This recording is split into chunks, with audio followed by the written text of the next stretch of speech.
Welcome, everybody. Welcome to the latest installment in the Biz Ed series, Advanced Waste Reduction Topics.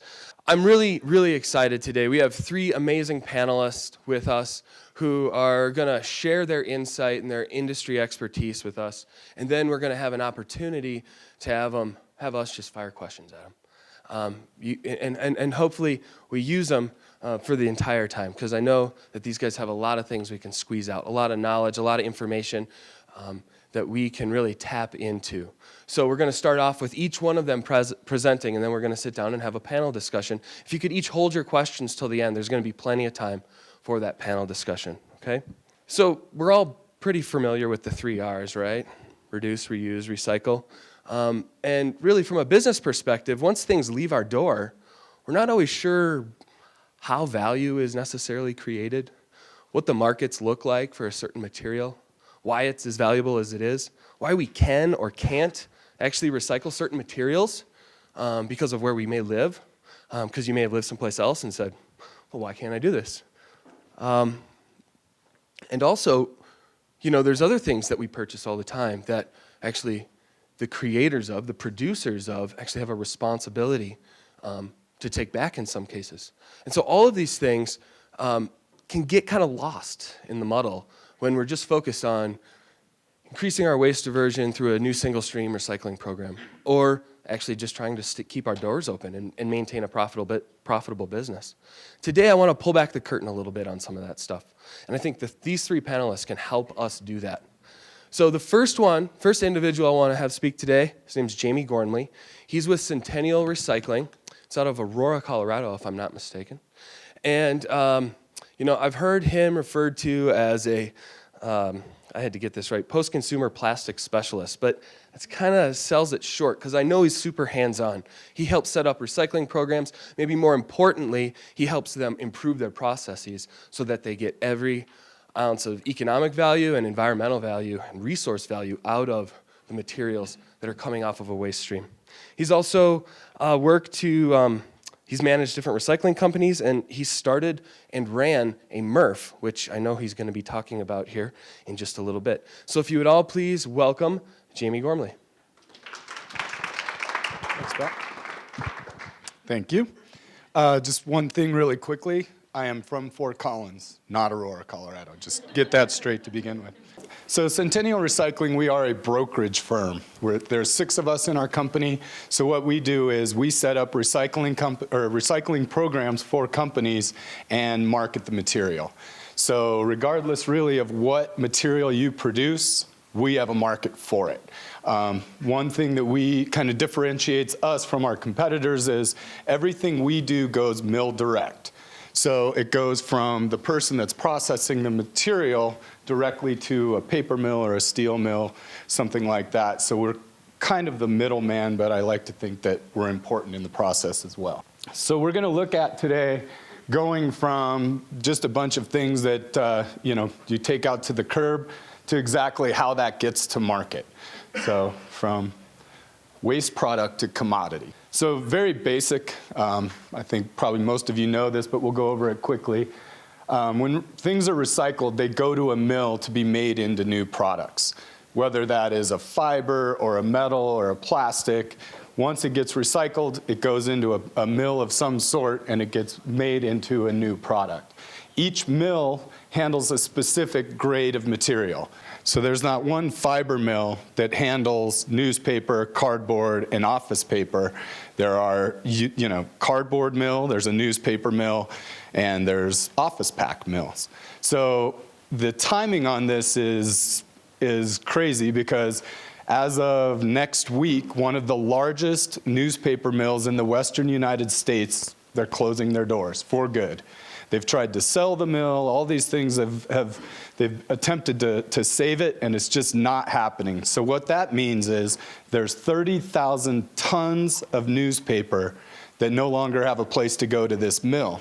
So now everyone's kind of scrambling to figure out other places to take this newspaper, and 30,000 tons of material per month, that's a lot of material. So that's, you know, these kind of challenges are things that our company has to figure out, what are we going to do with all of our customers' newspaper that produce, 4 or 5 loads per month, a load being 40,000 pounds. So the value of the material is based on the demand. So each one of these materials, once they're processed, becomes a commodity. Mills use these commodities to make new material. So these 30,000 tons, they would bring in newspaper, they'd make it back into newspaper and sell it to people that print on newspapers, just as an example. One major part of our business that we always have to keep an eye on is transportation. Very important, especially in Colorado, Wyoming, places like that where our company does a lot of business. There aren't a lot of paper mills around. Think mills in Oklahoma, California. It's a long ways for us to get product that's been processed in Colorado over to a mill. It costs a lot of money. When you have to pay for that transportation, it takes down the value of the material. Recycling is picked up either at your company or at your home. It goes to a MRF, or a material recovery facility. Again, fairly basic. Most of you probably know this, but some people just think it goes away and who knows what happens to it at that point. The MRF capabilities in your area, the collection method is determined by the MRF capabilities.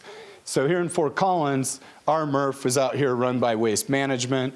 It's a single stream MRF, but if I understand correctly, Hutch, the material gets baled here in Fort Collins, but then it goes up to Denver to a single stream MRF where those bales are broken apart, and then each one of the materials is segregated in each individual stream. So that's a single stream MRF, very expensive to start a single stream MRF. Most things are automated there. Not a lot of small communities have single stream MRFs. A dual stream MRF, what that means is that the material is coming in already a little bit separated. So at the dual stream MRFs we deal with, they'll get one stream that will be newspaper, office paper. Another stream will be aluminum and plastics. A lot of people shy away from glass. Glass has very little value. As most of you probably know, it's hard to recycle glass. Even though we have Rocky Mountain Bottle Company up in Wheat Ridge, it's still not a profitable thing in Colorado to recycle glass. People do it because it's the right thing to do, but there's not a lot of rebate with glass. So we'll look a little bit more into glass in a second. And then a source separated MRF, and that is what we used to have, I think, here in Fort Collins, where you separate everything at your home and it's collected independently of one another. Oftentimes we get asked, well, people assume that if you're doing the recycling, you're making all this money by selling the material. And it's just not the case. I had a firsthand experience with starting a MRF. And we thought, oh, this is great, we'll sell everything to the mills and just start banking all this money, not anticipating the cost that goes into these MRFs. I mean, everything you do costs money. Every time you touch the material, it costs money with handling. So transportation, getting the material from where it's being produced into the MRF. Handling, scooping it up, putting it into a baler. After it's done, putting baling wire around it costs money. Moving the bales and storing them somewhere costs money. The electricity to run these huge balers costs a lot of money. And then you have to have labor. You have to have a lot of people in there that are working all day and costs a lot of money. And then, unfortunately, there's also disposal fees at MRFs. Not everything that comes in is recyclable. People do their best to make sure that everything that they're sending is recyclable, but there's always some sort of waste that ends up in a MRF. So that's something that you have to, allow money to get a roll-off or something to put waste in there and cost money. So MRFs are not cheap, and there's not a lot of them in Colorado. There's becoming more and more now, but not a lot. So at the MRF, what they do is they separate the grades of paper, as I mentioned, and then they prepare it for shipment to a mill. And we'll go through the normal materials that MRFs see, but each material has to be packaged, if you will, to go to a mill. The reason it needs to be packaged like that in big mil-spec bales normally 60 inches wide, usually weigh anywhere from 900 to 1,400 or 1,500 pounds, depending on the material. The reason it's so important for those bales to weigh a lot and for the packaging to be correct is transportation. When you ship, say we're shipping from Colorado to Oklahoma, very expensive, so you want to maximize what you get on the truck to go there. Normally when we ship, we're looking for 44,000 pounds minimum on a truck. In order to achieve that, number one, you have to have extremely heavy bales that are going to be going into this truck, but also you have to have a bale pattern that's almost like a puzzle, and you have to have a very good forklift driver so they don't poke holes in the side of the trailer or, you know, roll bales off of a flatbed. But that kind of thing, to cut down on that transportation cost, is very expensive. When we figure out what the transportation is going to be on the load, we take the amount of money it's going to cost to ship it and divide that by the number of tons that we think we can get on that load. So if we're dividing that by 22 tons or 44,000 pounds and the customer that's loading it only gets, you know, 38,000 pounds on that load, all of a sudden our transportation costs went up, and we don't have, you know, didn't account for that when we were pricing out the load. So the separation at the MRFs is either accomplished manually with a bunch of people, you know, digging through it, or with automation. Again, automation, as you can imagine, is extremely expensive, might pay off in the long run, but not a lot of people have that capital to put in up front. So here's a MRF, cleanest MRF you will ever see. I took these pictures before they even opened the doors. This MRF is up in the mountains here in Colorado, one of our great customers. It is a dual stream MRF. So a lot of communities up in the mountains are now taking advantage of this MRF because it is very high tech. They have a lot of put through where they can, you know, material can just come through here like crazy. It's amazing to watch it work. So each one of these different places is where one commodity will go in. When you look at this picture, what that is all the material is going down this conveyor belt, and then it's just kind of blown off with little air or magnets or eddy currents going and separating it into different compartments to hold it.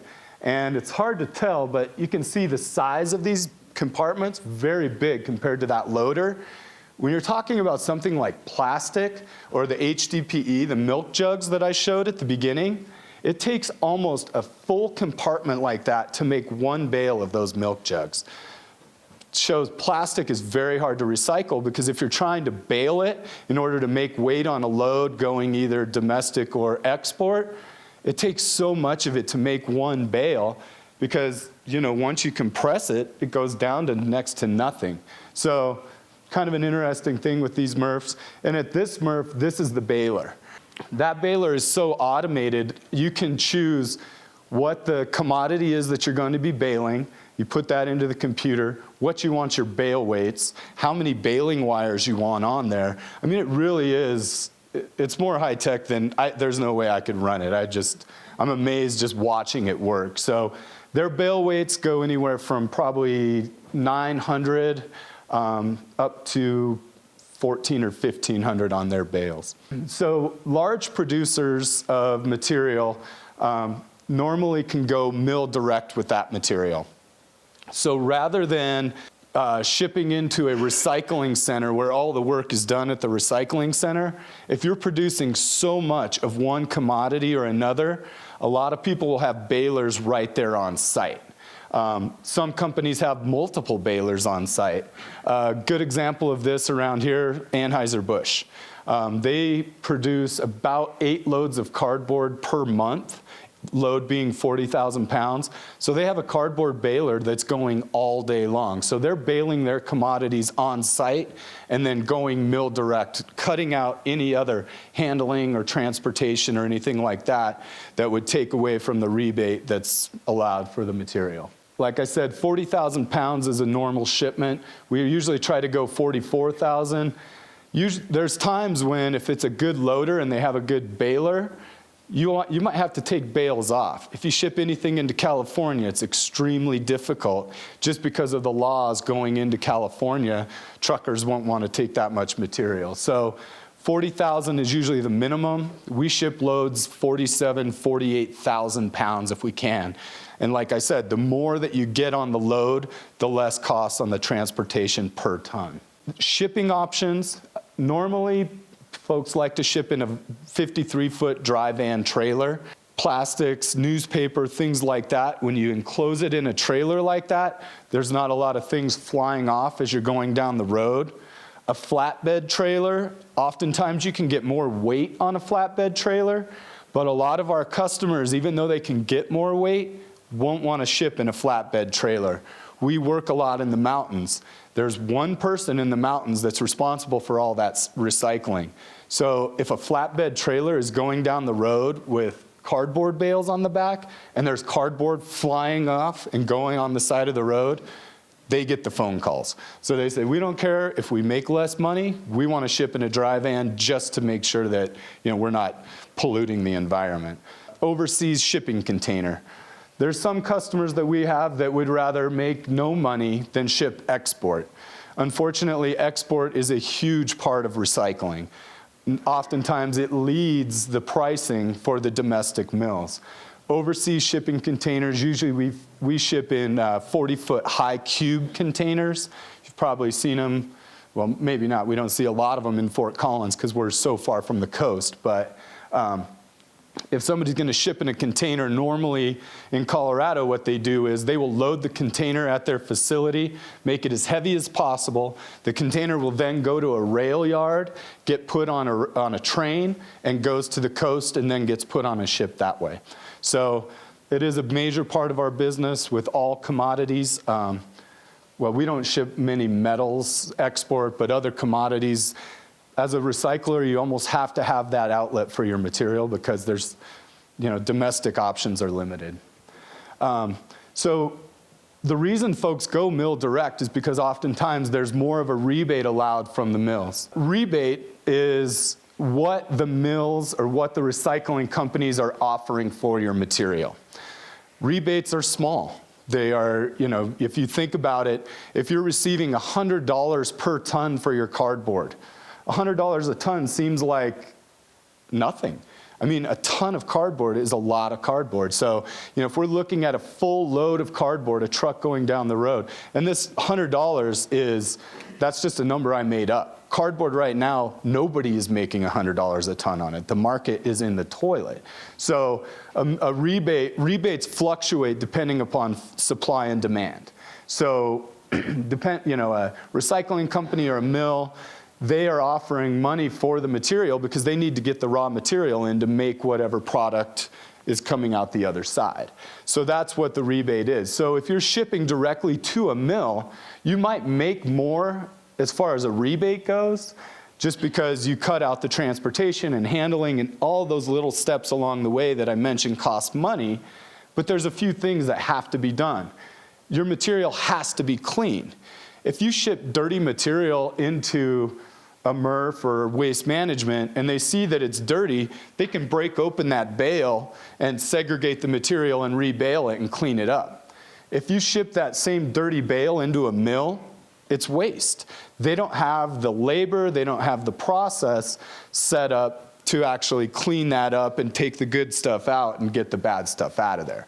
So if you're shipping mill direct as a business, your material has to be squeaky clean or else they just won't pay you for it. They might charge you back for the labor that it took to dispose of it. Very important part of it. Not a lot of companies can go mill direct.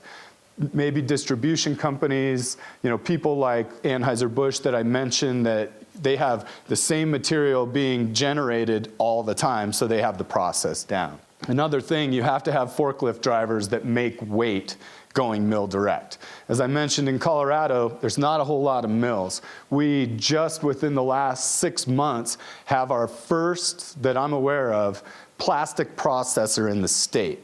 It's a great thing for Colorado. We used to have to ship to the Midwest or go export with any plastics. They're only taking high-density polyethylene and PVC, but it's a start.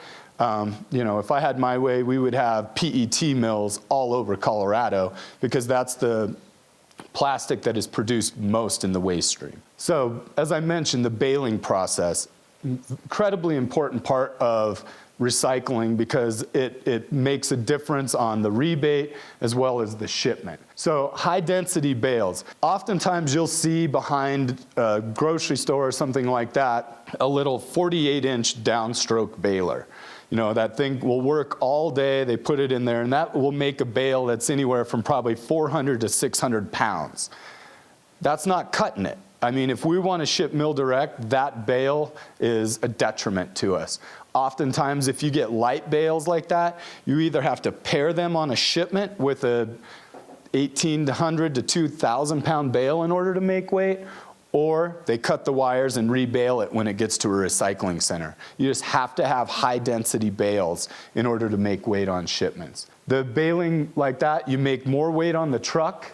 It reduces shipment costs per ton, as I mentioned, and it also decreases the trucks on the road, the fuel, and the exhaust. If you're shipping a bunch of light loads, it requires you to ship more trucks. So high-density bales, very important. So some of the commonly recycled fibers and what they look like in bale form. Cardboard is the most generated recyclable material that there is. As you probably know, you see it everywhere. Cardboard in the industry is called OCC, old corrugated containers.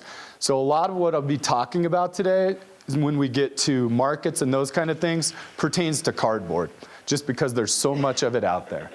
Cardboard is made into container board, boxes, wallboard, things that, you know, goes right back into made as cardboard. Might go into a box plant and then they make it into boxes. Newspaper, ONP, old newsprint is what it's referred to. It's made back into newspaper, obviously, or insulation. Companies will buy that, shred it, and make it into insulation for new homes. As I mentioned, the largest ONP mill, which in the western United States that I'm aware of, down in Snowflake, Arizona, is in the process of closing down now. That's a huge deal in our industry. Let's see, office paper, or office pack, we call it, made into paper, tissue, napkins, and paper towels. Oftentimes, some MRFs will not separate office paper from newspaper. It's an extremely hard process to do that. It takes a lot of labor. So they make a lower grade bale and can combine those things. Oftentimes mills, especially newspaper mills, the one that closed down, they can handle that kind of paper and still make it into their process as a material that'll work. Glass, as I mentioned, extremely difficult to recycle. Susie Gordon here did a great job for Fort Collins getting us these containers. I took this picture just leaning my head into the glass container over at Rivendell. Glass is normally handled in gable top roll-offs like we have here in Fort Collins.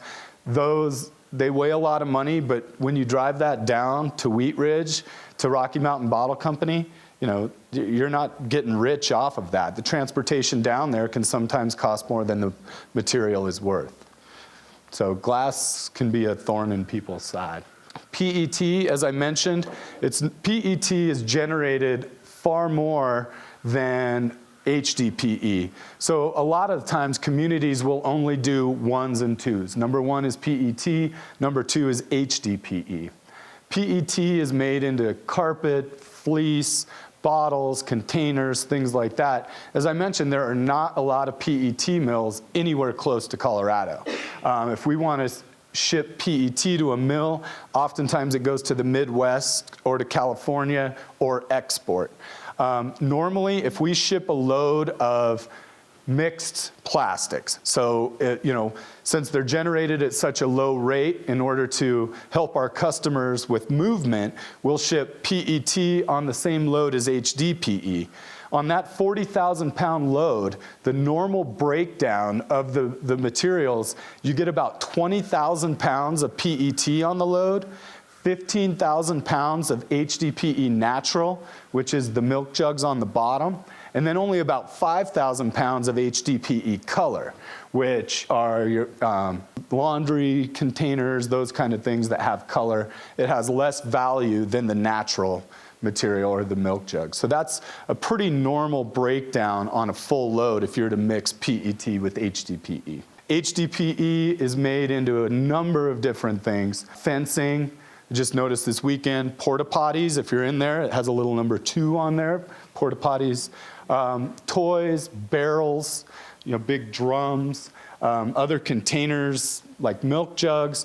In Denver, they're producing some decking material, as well as the liner that goes between your grass and the concrete, as well as they have the contract with Ditch Witch. So all the pipe like that is made in Denver. More of a PVC than an HDPE material, but the good thing is that we have those kind of manufacturing folks right here in Colorado.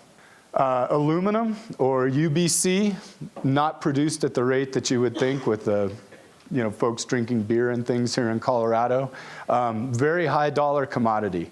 Usually when you're dealing with fibers, as in, paper and things like that, you talk about price per ton.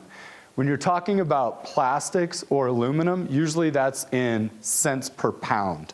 So that's a little bit of a difference there. And then steel and tin, the markets for these things fluctuate all the time. Normally, if we get a price for cardboard, that price will stick for the entire month. The price for aluminum, we'll get price changes every single day. So, big difference. So recycling markets. As I mentioned, the markets are influenced by the global economy. Oftentimes, China is leading the price either up or down. If China reduces their production and they don't need as much material, obviously the price goes down of recyclable materials. If there's a higher demand, that drives the price up. The mills in the United States are forced to follow this, because if folks can get a lot more money for their material shipping it to China, chances are they're going to do that. So if China's paying a lot for cardboard, the domestic mills raise their price in order to compete for that same cardboard. Supply and demand, markets go up and down based on that. Mills try to balance their incoming raw material with the material that's going out the door on the other end, what they're making. So they aren't sitting on a huge supply, and if they don't get the orders on the backside, then they're just sitting on material that could have cost more than they needed to pay. In fall and winter, waste generation increases, which makes the price decrease. There's more supply, so there's less demand for the material. Goes the other way in spring and summer. Waste generation decreases, which makes the price increase. Fuel prices, either domestic or on shipping containers, make a huge difference on what they can pay. They've got to cover that cost one way or another, so that'll determine how much they can pay in the market. And one thing that is very common when you're in the recycling industry is, well, you're making all of this money on the material, how come you have to charge me to pick it up? Like I said, these rebates are not a lot of money in most cases, so oftentimes the cost to do the recycling and the processing will exceed what the rebates are. And that's the case right now in recycling. The markets are down so much that recycling companies are not making a whole lot for the material after it's processed. So, that's something that we hear all the time, and people think you're getting rich as a recycler. It's just not the case. The costs are so high, it doesn't work out like. Part of what our company does is come in and kind of assess what folks' recycling programs are. We determine the method of recycling, so the best way to do it. If you're a big company, is it best for you to put a baler on site and go mill direct, or is it best for you to use a recycling company that can handle each commodity that you're producing? Let's see, we look for the appropriate equipment and what labor you have available to actually do that. And one important thing, as I mentioned, do not depend on your recycling program as a source of revenue. Once the market fluctuates, you might make a little bit of money, but once that drops, it's probably going to cost you money to recycle. So oftentimes we say, look at the cost savings that's available.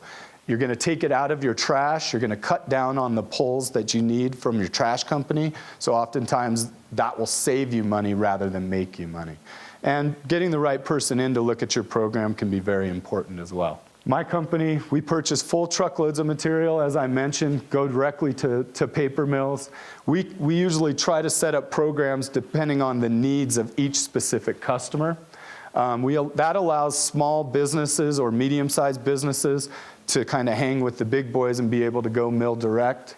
We guarantee movement, so you're not having to store 40,000 pounds of each material. You know, movement is important because space is a valuable thing to most people. And it allows companies to focus on their business. They're not recyclers, they're usually producing something or distributing something. Mills like that because we'll sell a mill 400 tons a month. They know it's coming in every month, so they don't have to go out into the market and seek it. And it permits the mills to purchase without setting up recycling programs at each individual customer. Thank you very much. Thanks, Jamie. We're going to keep moving right along here. I want to introduce you to Hutch. He works with waste management. He oversees legislative and political affairs with waste management in the Four Corners region. I know that he is active on a variety of boards, at least that's what Google tells me, in the recycling industry here in the state of Colorado and the Four Corners region. And he served in Governor Ritter's administration too. It's great to have him here. These guys take the long view, and I think that's really the point of legislative and political affairs. And so it's great to have him here. Can we welcome him? And we'll get his insight. Thanks, Hutch. Thank you. Well, and if it's on Google, you know it's true. So, hey, thanks again for having me. I see a lot of familiar faces, so some of you may have heard this before. I'm going to tell you a little bit about waste management, kind of lay out where we're going as a company, and then talk about some specific legislation we see popping up here in Colorado. Company overview, yes, we are the big guys. So 20 million customers, 43,000 employees. We're all across the U.S., in Europe as well. We're operating 91 recycling facilities, 31 are single stream. The one that was mentioned earlier here in Denver is one of the premier recycling facilities in the country. It's one of our top assets. In fact, we bring people from around the world to see it. It is, if you remember the game Mousetrap, that's exactly what it looks like. You start that material very high, and all these different magnets and air things, you can tell I'm not the technical guy, blows stuff around, and we sort those materials.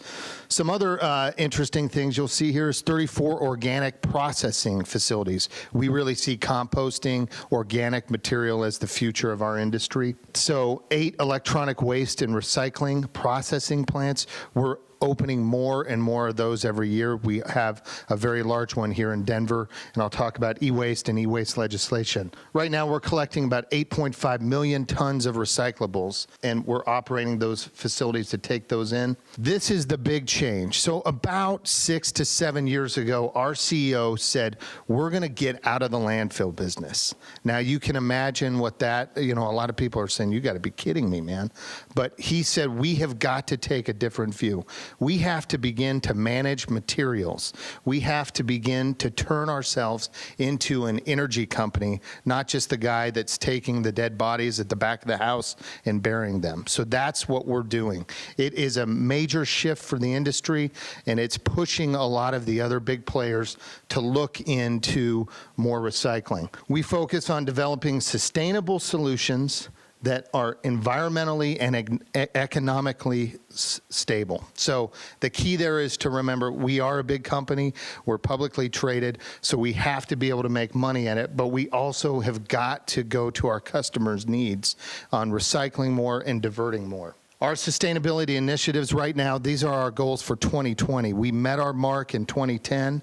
So right now we're looking at doubling the amount of recyclables to 20 million tons. We're going to decrease our fleet emissions by 15%. Now what's interesting is this slide is old. Last year we did something very unique. We said we're going to convert our entire fleet to CNG. It really is the future, and Jeremy mentioned it earlier. Fuel is our #1 cost. There's 2 costs in the waste business, fuel and time, right? And so we said we've got to go to CNG trucks.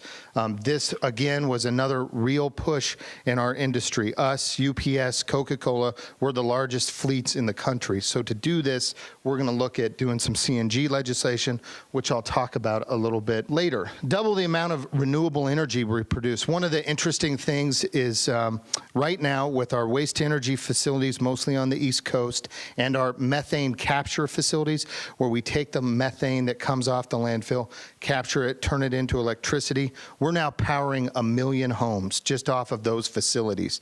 Here in Colorado, we power 6,000 homes off of the Denver landfill. We're going to double that renewable energy. And then the 25,000 acres to wildlife preservation, we just did the one out here in Greeley. When we get a landfill that is finished with its use, we close it and we work with the Wildlife Conservancy to certify that as a place for wildlife. It's a wildlife habitat. You can imagine, because they have to be fenced off and secluded, that it is a great place to kind of let wildlife hang out, and we have one right here in Weld County. Sustainable growth, recycling technologies, a lot of that will really focus on single stream and composting, renewable energy like I talked about. We have a bunch of different technologies that we're looking at, and then conversion technologies. These are, as I joke, if you remember Back to the Future, this is the flux capacitor.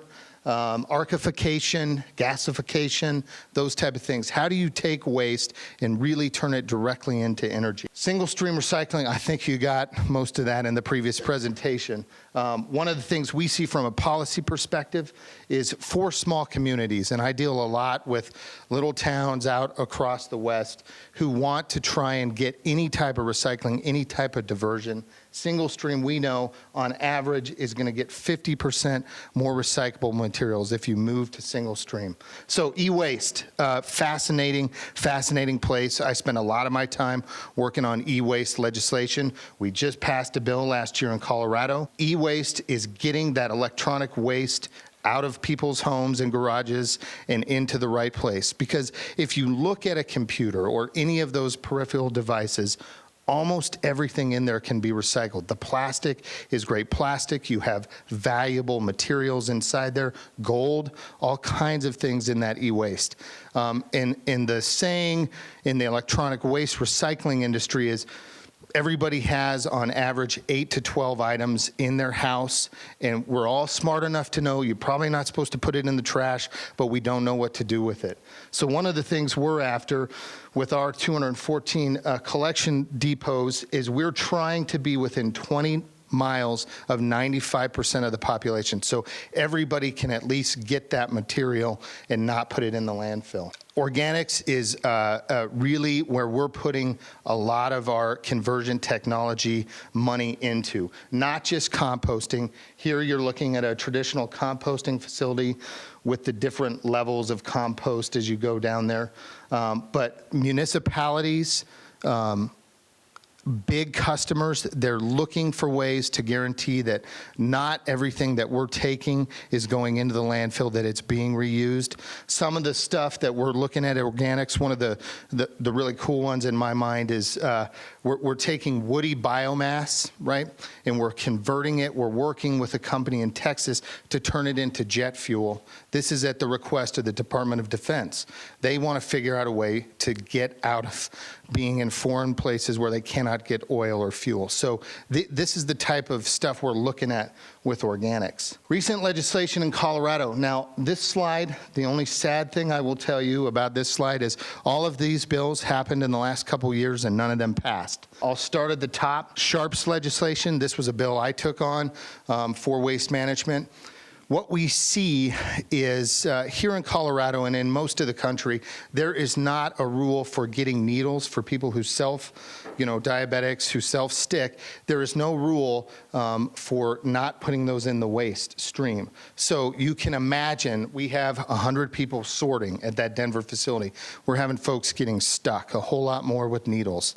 It's a 6-month process to get them back into work. It's a very scary process for a lot of them. One group that you don't want to fight at any capital is the pharmaceutical industry. They're the most powerful lobby, and it was a rough fight, and we didn't get it passed. We'll look at doing it again in the next couple years. One of the things I think that Matt said in the beginning, with legislation, you always have to take the long view. to get anything passed in any legislature, it's generally 5 years. 3 years is really good. So you're running that bill 3 or 4 times. So we'll come back to that. Colorado statewide diversion goal. Susie Gordon was involved in this a little bit. The Colorado Association for Recycling said, why don't we start setting a diversion goal for major municipalities around the area and try and get our recycling rate up. Colorado's recycling rate is 19%. The country is about at 30%.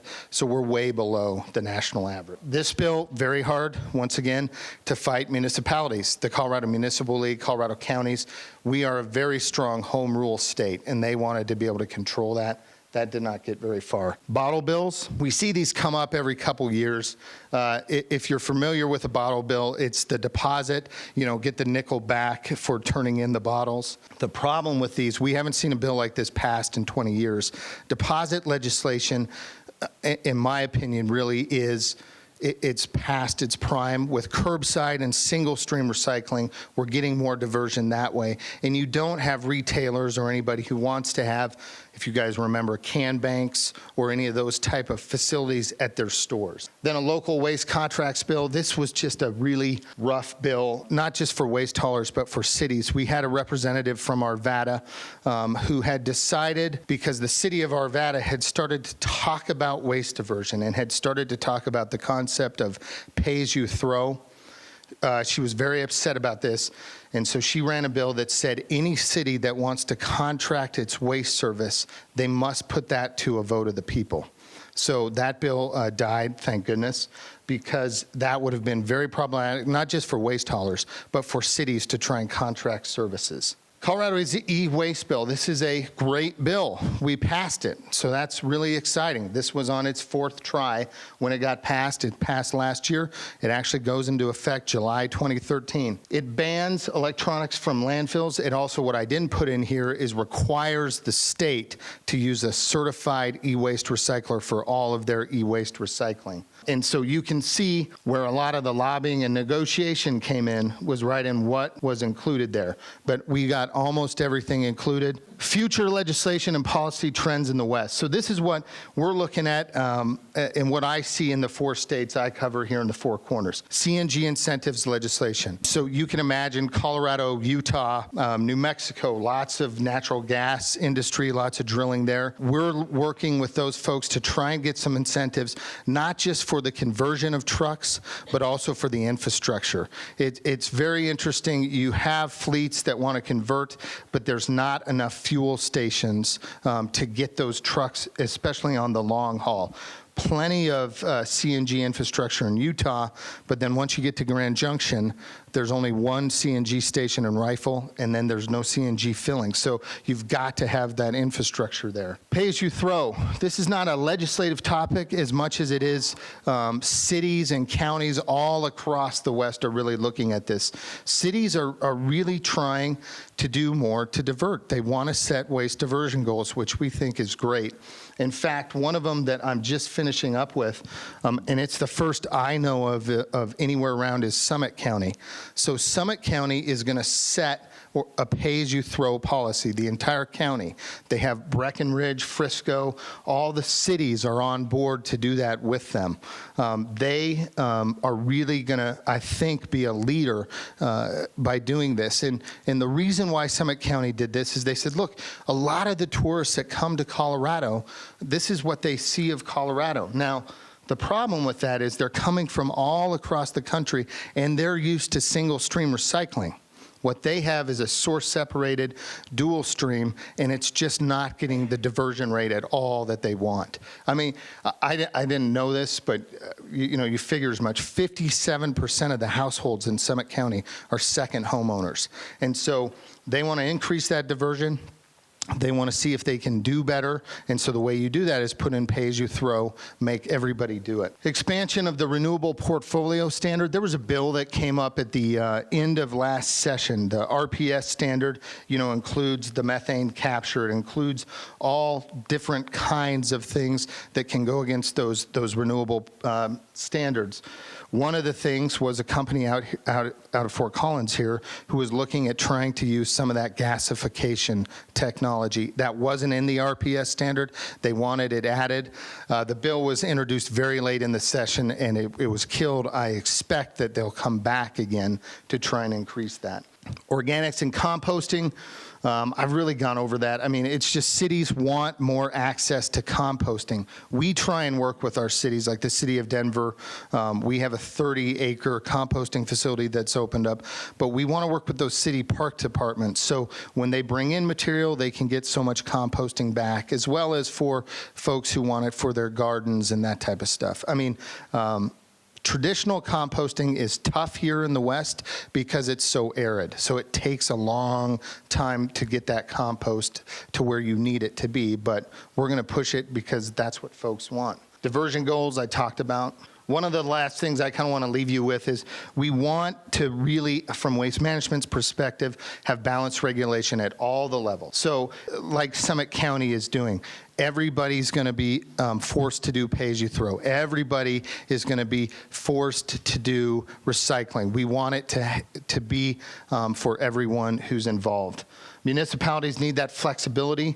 We work very hard with the Colorado Municipal League to make sure that home rule is in place so that you guys, Fort Collins, doesn't have to do what Durango's doing or what Colorado Springs is doing. You guys can choose what you want to do. Summary, like I said, we're investing in these clean energy technologies. There's no single solution. We're looking at 8 to 12 really big things that I think will once again change the way we look at waste. They're probably going to happen in the next 5 to 7 years.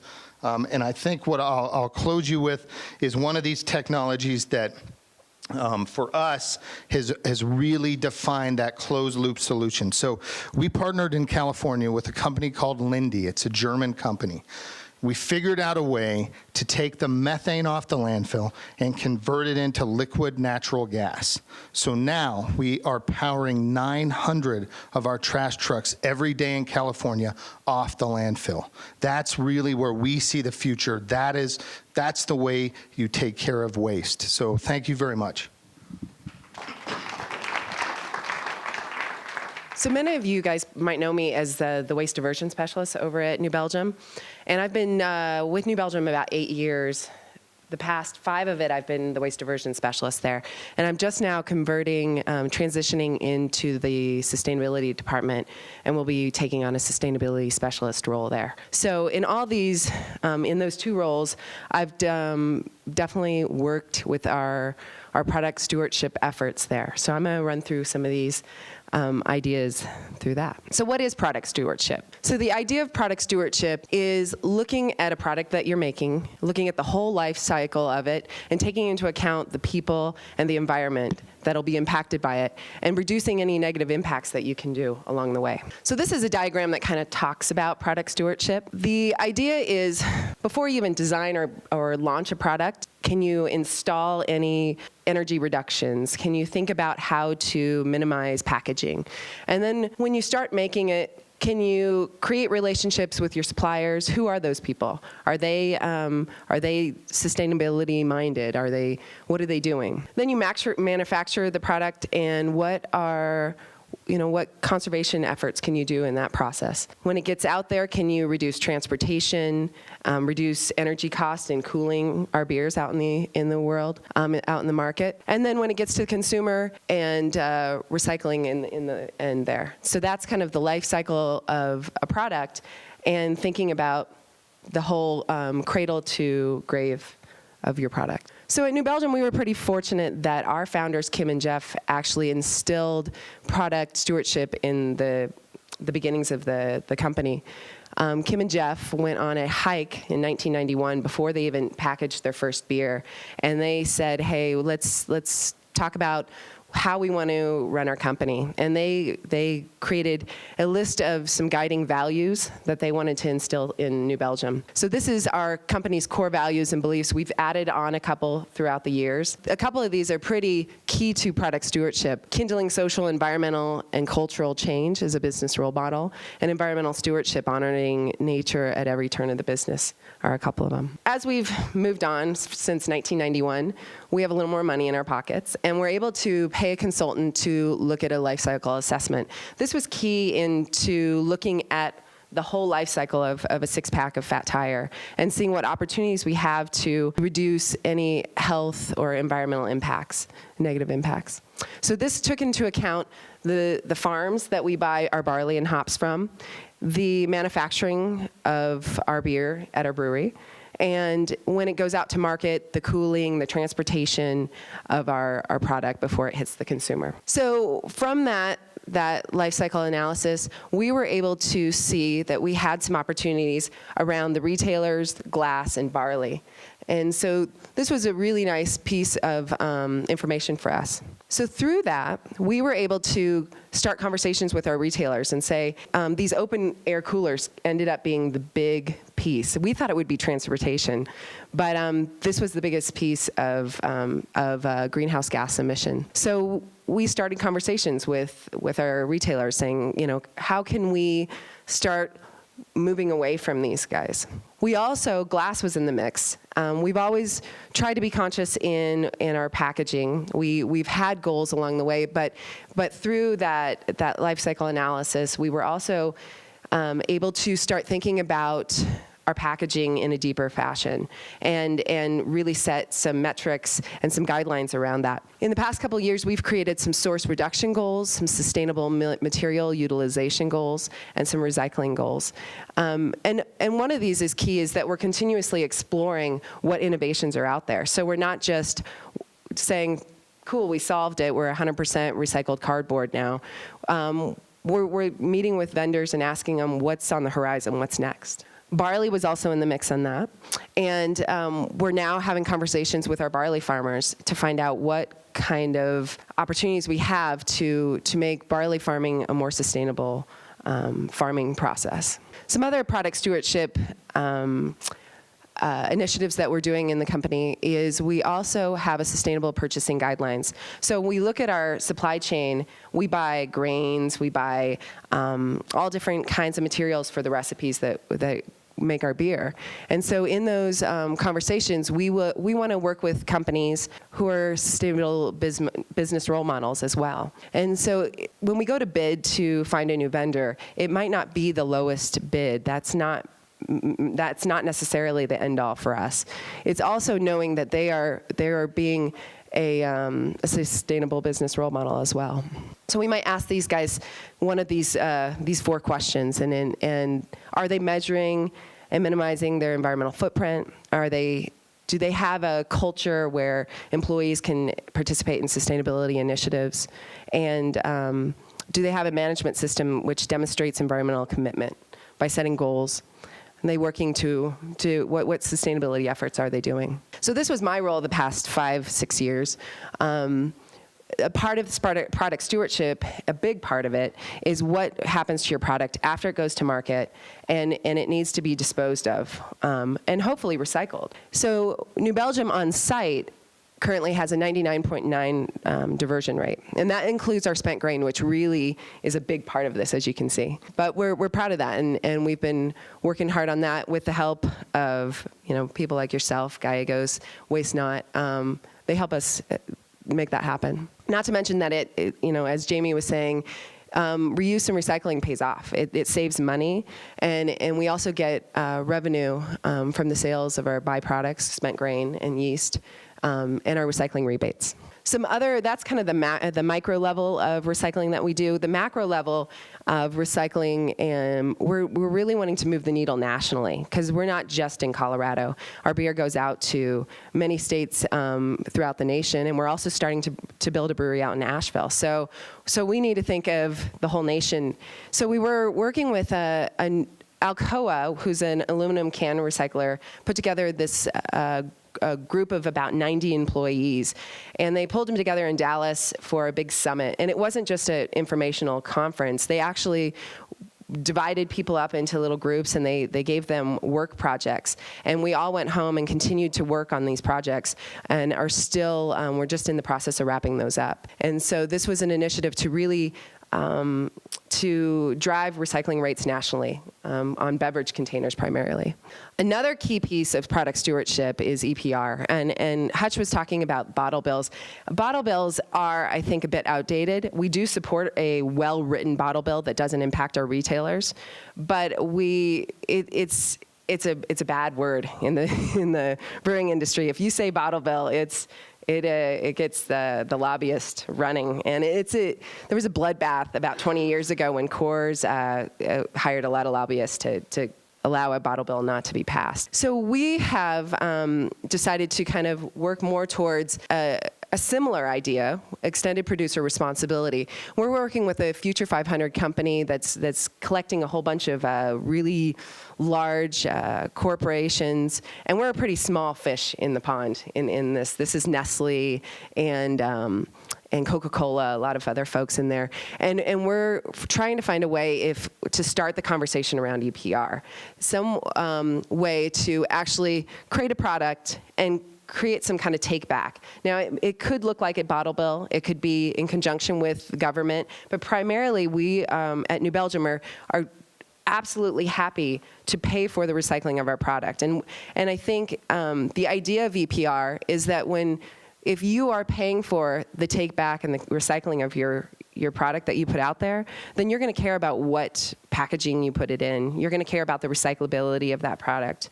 You're going to care about product packaging reduction.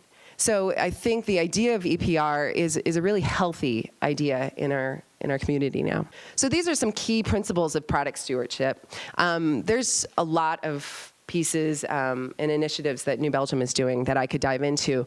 I think the idea is just looking at the shared responsibility and the life cycle of your whole product. You got to think about it from, is there a way to reduce the waste even coming to your site?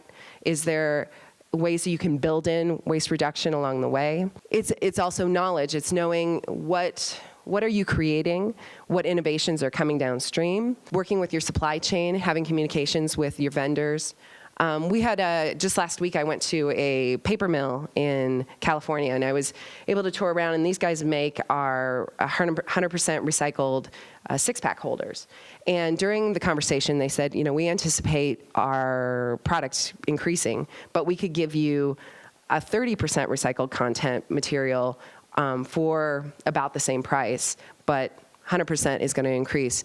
And in that conversation, we all decided we'll pay the extra cost. And I think it's just the right thing to do. And having those relationships with our supply chain, they also know that they know that we're always looking for innovations. They know that we care. So the conversation's always back and forth along the way. It's also understanding who your stakeholders are. It can be employees, stockholders. It's working with recycling brokers and our waste haulers, and creating two-way conversations along the way. Looking for innovations. You have to have management, accept these and drive these efforts, and then integrate what you learn along the way. So why do it? I think, first of all, it's the right thing to do.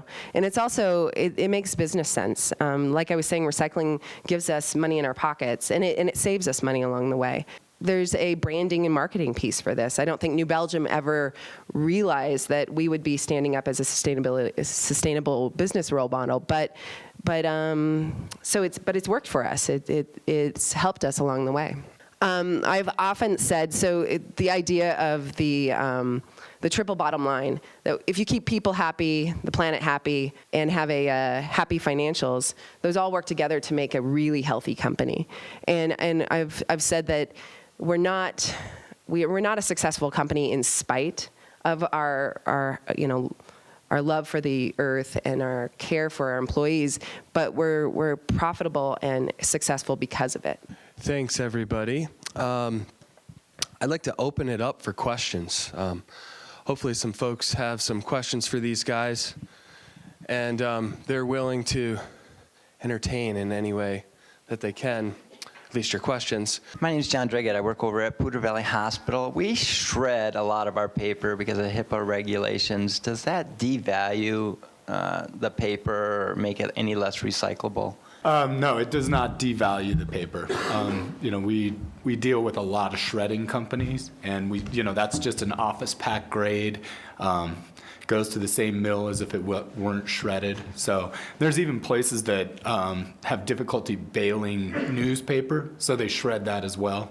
So no, it doesn't do anything to the value. With all of the home recycling, single stream recycling programs that are out there, it seems that as the industry changes and as more people are getting on board, I see people throwing everything in there, and I know it's contaminating the stream. How difficult is that for the recyclers to pull that stuff out? And is it devaluing the overall product as it goes to the mills? So you are correct, right? Single stream, you always have a percentage that is not able to recycle. We haven't seen a big uptick in it because, quite frankly, we've moved our technology to try and get that stuff faster. So you look at it may be 10 to 15% of that material that's contaminated. A lot of the times it's those 4 through 7 plastics where we see a lot of the problems. I would tell you that one of the new technologies that I didn't mention by name, but I'll take 2 seconds here, we think we're going to have it up here in Colorado in the next 4 to 6 years, is a thing called Agilix. And that's where you take all that dirty plastic that can't be recycled, that's too dirty to be recycled, and we're going to reverse refine it right on site and turn it into crude oil. So you're turning it right back into fuel. So that's what we're doing to try and make sure that even the contaminated stuff is being recycled. So you're saying that you don't want the 4 through 7s? We want it all. We Want take it it all, all, okay. absolutely.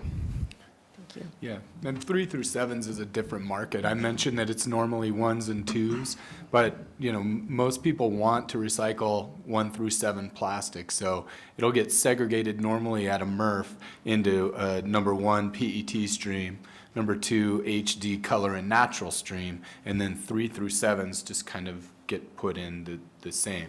And what happens at that point, either it gets exported and something similar to what Hutch said happens, or it goes into a much larger MRF and they pull out individual streams. And quite often number 5 plastic polypropylene is the one that makes up the majority of that mix.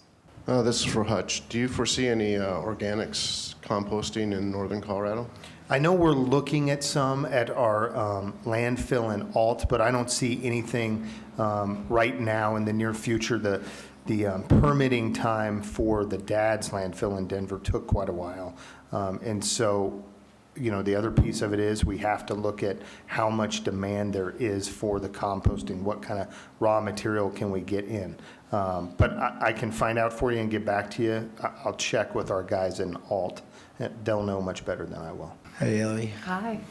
Hutch, this question's for you. So my big thing that I'm always worried about is landfill diversion, but we look at building materials. And I saw this great stuff that you guys are pushing for too, but C&D is a big issue in Larimer County.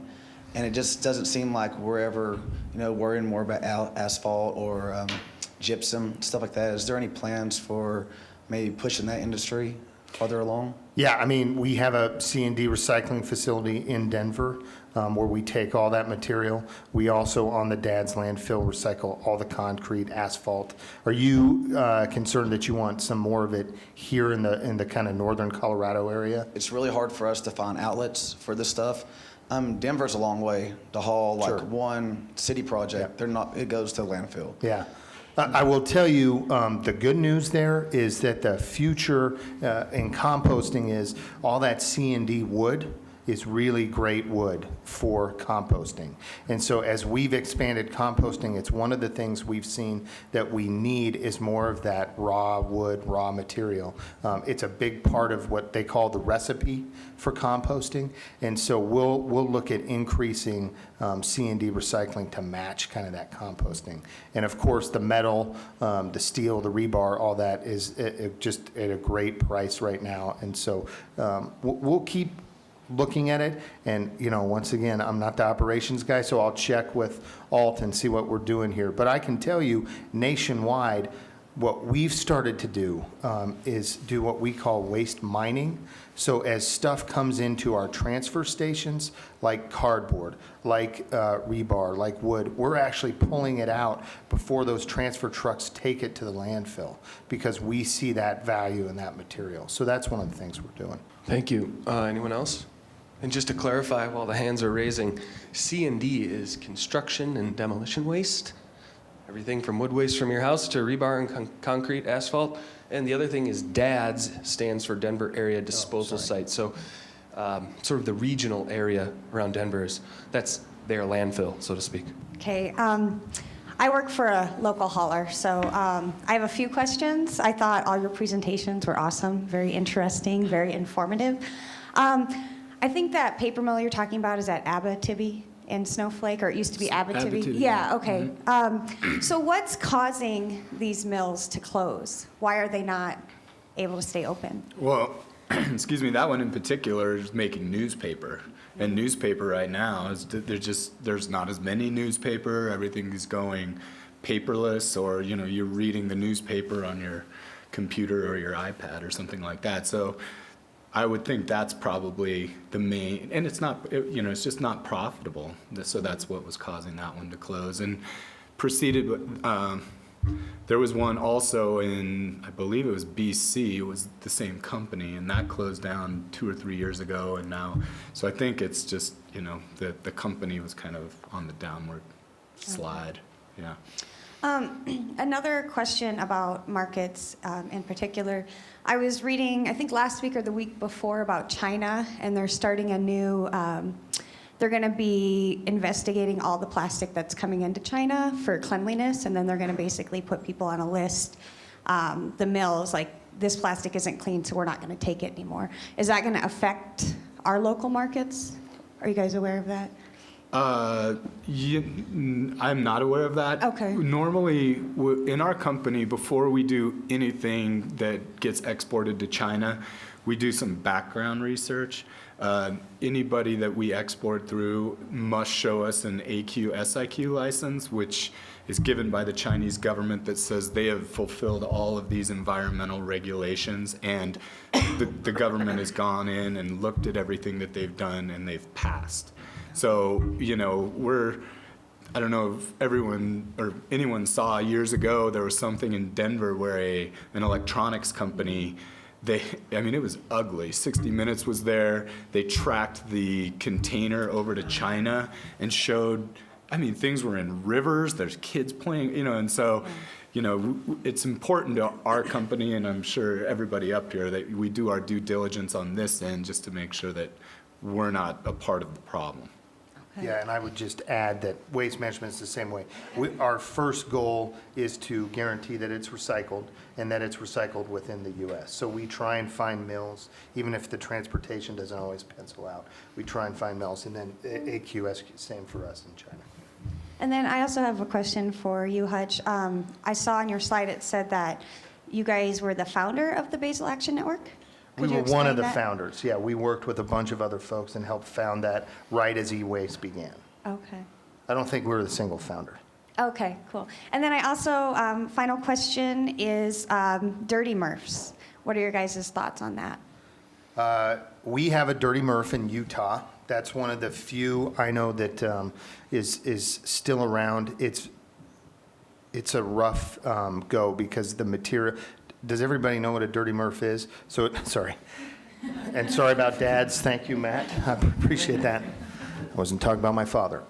So a Dirty Murph is a place where the trash, just the straight trash, goes and is source separated like a MRF would be. So you can imagine we've got folks sorting through all kinds of different material there.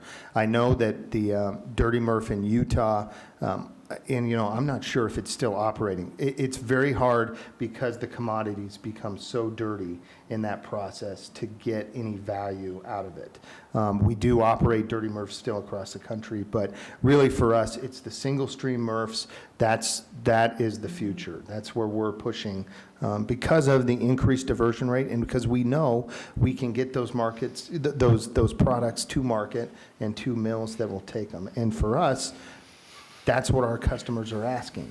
They want that material recycled, and the best way to do that is to do it through the single stream, not through the Dirty Murph.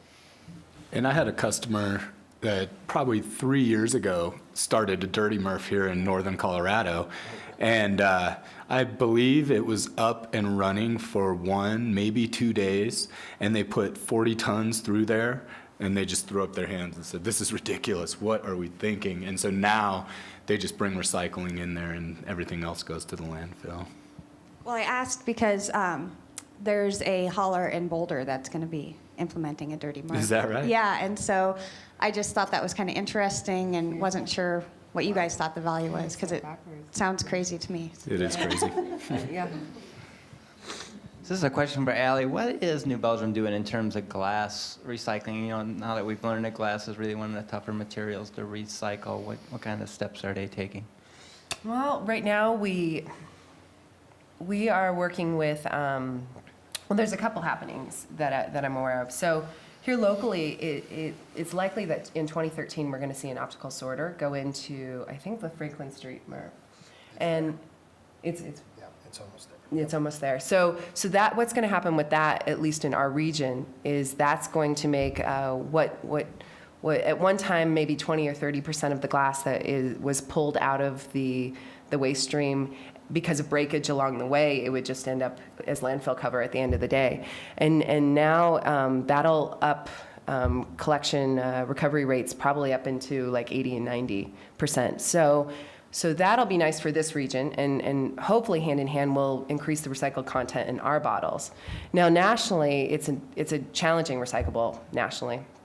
So through that ALCOA, that Action to Accelerate Recycling, there's some initiatives in there to drive recycling to collection rates of glass.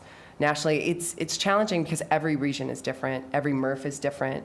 Some states have bottle bills. So to do an across-the-board effort is challenging, and it's yeah. So it's a challenging one that it's hard to move the needle on. So then does New Bell consider switching maybe from glass to aluminum? I mean, is that something that's on the table? We do use aluminum. And glass is the majority of our packaging, and it's kind of an industry standard. There's a flavor. I guess the consumer prefers it in a glass, and the industry puts it in a glass. I think that we will see more and more optical sorters because it is on the radar for OI, who's the global glass manufacturer. They have a goal of globally increasing their glass collection rate it's a pretty big number. I think they had it a 2015 goal. They discovered that it was going to be a little rough, and then they pulled out big guns. And now there's actually teams coming out to regions and saying how to tackle the glass recycling in this area. So I think OI is going to drive a lot of the glass recycling initiatives, and I think we're likely going to see more optical sorters, and then hopefully I think EPR is down the road. I mean, like you said, this is a long view for us, but I'm hoping, and I think we're hopeful that in working with the Future 500 company that we can start conversations to really drive EPR, which is essentially making a national bottle bill that companies are going to have to start maybe putting a few more cents into our 6-packs to pay for the efforts of the collection on the end. But I think we want to do that. And so I don't know if aluminum, there's issues, the same with aluminum. It's a highly collected material, but sometimes it's not the best vessel for our beer. So, and then one other thing I want to talk about, last summer I was in China, and I observed quite a few people collecting plastics, and they would just get big bags of plastics and take them in, and I learned that they could make the equivalent of a taxi driver's salary collecting plastic. Why can't that happen in this country? Why is it that we can't pick up plastic on the side of the road like we can pick up aluminum and make some money from it? Oh, well, I think one reason is because it's for plastic processing to be made into a product, it's so far away. I mean, you know, in Colorado, as I mentioned, there's one in Aurora now that's been up for 6 months.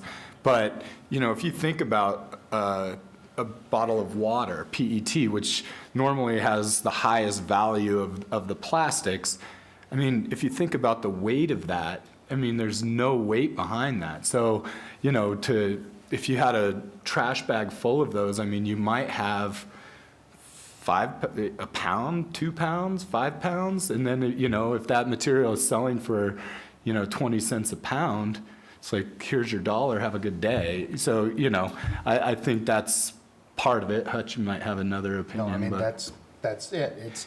It's lightweight, and just the value isn't there, so. Talking about plastics, sorry. So I just went to a recycling conference in Austin a couple weeks ago, and I was so surprised. It was all about plastic. And it was the Resource Recycling Conference, and I expected paper and all that, but all the vendors and everything were plastic. And they were just saying that that's the material. It's like our #3 export, yada, yada, yada. So what can we do as business members, community members, U.S. citizens to support local mills to get them to be brought to the United States or to keep them up and running, whether it's plastic or paper? Do we have any options? Work with your local municipalities or your counties and get those diversion goals set. Get more material to the mills so that the mills have more to process. That would be, I think, one of the quickest ways to do it. Look at, you know, you guys in Fort Collins, way ahead of the rest of the state, have been doing pay-as-you-throw for a long time. I think as the rest of Colorado seems to be moving, not the rest, but big portions of Colorado seem to be moving to pay-as-you-throw, there'll be more material for those mills. And, you know, I mean, utilizing the processing facility in Denver would be helpful. You know, I mean, right now they are hungry for material. They are looking to bring in about 2 to 3 loads a week of material. So you're looking at anywhere from, you know, 80,000 to 240,000 pounds of material per week that they need to supply, you know, their process to make their finished goods. So, you know, the more that we can support them, the better it is for them, and hopefully that'll add to their longevity. So I got another question about bottles. Since they're such a weak commodity and all three of you deal with them, have you looked into maybe taking them to like crushing operations? I mean, here in Fort Collins, we're doing porcelain, and glass can be used as a road base. And it seems since we're building roads across the country, that might be an easy way to get the glass back, the sand back into a reuse. And you know, if we're not making money and we're losing money hauling it around, why don't we crush it up in our own communities? So we do that now. So we take that cullet. Cullet is when you crush the glass into little pebbles. It's certified here by CDOT to be used as a road base. We also use it as a leachate control. So as the liquid goes through the landfill, instead of getting sand or raw gravel, we've gotten CDPHE, the Public Health Department, to approve that to be used as a leachate. But I'm with you 100%. It's already being used, cullet, as a road base for sure. And I mean, I don't know about other uses you guys may know, but we're there for the road base. It's a great road base. Yeah, and one thing, one of our customers was doing up in the mountains, they were making these super cool blocks. It was kind of like a landscaping block. And, you know, it was just a brown block, but when the sun hit it, it kind of sparkled where the glass was. So, you know, I think hopefully innovations like that will, you know, add Carium at Resource Kendall, or, you know, things like that are hopefully coming along. But, you know, it takes time and money and effort and those kind of things, so. Yeah. I would say that the first use would be nice to keep it in the closed loop where it is continuously made into a bottle, because every time you're not using cullet, you're mining sand or, bauxite or other things that you need to get to make a container. And so I would hope that we would keep it rolling in the system. So, but I do know like New Mexico and some of these places they can't haul it up to the Franklin Street MRF. So that's where I would use that technology, as a hierarchy above the reuse. We take some of it because the Franklin Street MRF has a rail spur, like he talked about in the beginning. We have a direct rail line, so we try and take it. But yeah, the cost of the shipping, and thank you for clarifying that cullet. So is the cullet that's not going to be taken by the Rocky Mountain Bottle Factory. We're trying to get everything else there. Yeah. We're actually at an interesting nexus because we have all these options for road-based other materials, and we have Rocky Mountain Bottling right down the road. We should be able to figure something out. So it's either being in that closed loop or reused somehow. We may have an advantage there. It's just the rest of the region has to figure it out as well. It's actually a follow-up to this question, and to get your thoughts on using glass as at the landfill as a ground cover. I know that was done at the Larimer County landfill for a while, and I think people got really upset when they found out that was happening because they put the glass in their recycling bin, they thought it was being recycled, and then it still went to the landfill. I would probably see it as a beneficial use, so I don't know if that's been looked at again or what your thoughts are on that. I mean, like I just said, so the glass that's being used there is the stuff that can't be recycled or that Rocky Mountain Bottle's not taking because it's just too dirty. We're trying to use it as road base. We're trying to find other uses for it. But yeah, like all recycling, there is a percentage of contaminated material, unfortunately.